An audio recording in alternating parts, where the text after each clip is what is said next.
یہ کہتی ہیں کہ ان کے شوہر نے غصے میں انہیں کہا میں تمہیں آزاد کرتا ہوں، تو اس سے طلاق ہوئی کہ نہیں؟ تو اس میں حکم یہ ہوتا ہے کہ جب لفظ آزاد استعمال کیا جائے، اگر غصے میں کہا ہے یا عورت مطالبہ طلاق کر رہی تھی اس کے جواب میں کہا ہے، تو چاہے نیت ہو یا نہ ہو طلاق ہو گئی۔ اب یہ کہتی ہیں کہ ہمیں پتہ نہیں تھا، ہم اس کے بعد بغیر نکاح کے ساتھ رہتے رہے اور گناہ ہوتا رہا۔ اس کے بعد پھر کسی ایک وقت آیا، کوئی ناراضگی ہوئی اور شوہر نے کہا میں تمہیں طلاق دیتا ہوں۔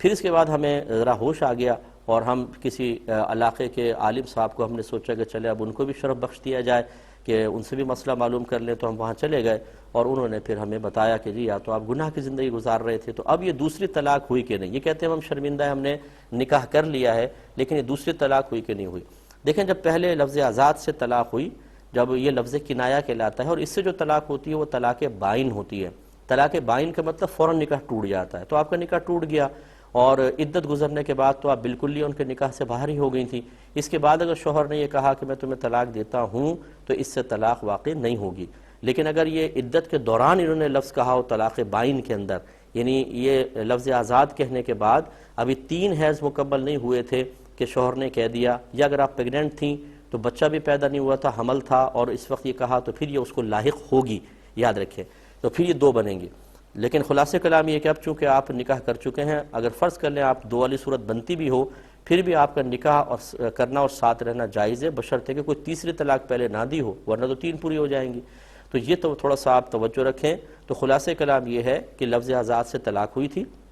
اب اگر دوران عدت انہوں نے دوسری طلاق والا لفظ کہا تو 2 ہوئیں، اگر 3 حیض گزرنے کے بعد کہا تو یہ لغو چلی گئی، بیکار، پھر ایک ہی تھی۔ آپ کو فوراً نکاح کرنا چاہیے تھا، نہیں کیا تو آپ گناہ کبیرہ کے مرتکب ہوتے رہے، اور 2 گناہ کبیرہ لکھے گئے، ایک علم نہ سیکھنے کا اور ایک ساتھ بہت سارے گناہ کرنے کا، بہت سارے گناہ لکھے گئے ہوں گے۔ اب آپ نے نکاح کر لیا، اللہ کی بارگاہ میں توبہ کریں، اور میں آپ سے گزارش کرتا ہوں کہ یہ تو وہ مسئلہ تھا کہ آپ کو اللہ تعالیٰ نے توفیق دے دی تو آپ نے توبہ بھی کر لی۔ ہزارہا ایسے مسئلے ہوں گے جو آپ کو پتہ ہی نہیں ہوں گے اور آپ اس میں گناہ کبیرہ کی مرتکبہ ہو رہی ہوں گی، اور آپ کو توبہ کی توفیق بھی اس لیے نہیں ملے گی کہ آپ کو علم ہی نہیں، اور بعض اوقات یہ پتہ بھی نہیں چلتا کہ ہم غلطی کر رہے ہیں۔ اس کے لیے میں گزارش کرتا ہوں آپ باقاعدہ علم دین سیکھیں، بلکہ جتنے میرے بھائی بہن دیکھ رہے ہیں ان سب سے میں گزارش کرتا ہوں کہ فرض علوم لازمی طور پہ سیکھیں۔ اگر آپ کو کہیں اور اس طرح فرض علوم سیکھنے کا موقع نہیں مل رہا، جگہ نہیں ہے، تو آپ میرا ای میل ایڈریس پر مجھ سے آپ کانٹیکٹ کر لیں، میں انشاءاللہ آپ کو بتا دوں گا کیسے سیکھنا ہے، کس طریقے سے کرنا ہے۔ لیکن خدا را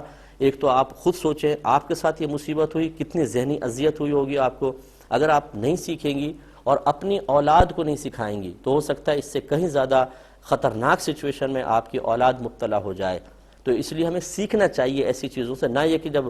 مصیبت گزر گئی تو ہم نے کہا اللہ تیرا شکر ہے اور پھر پرانی روش کی طرف چلے گئے۔ یہ اچھے لوگوں کا شیوا نہیں ہوتا۔ اب آپ کو علم دین باقاعدہ سیکھنا چاہیے۔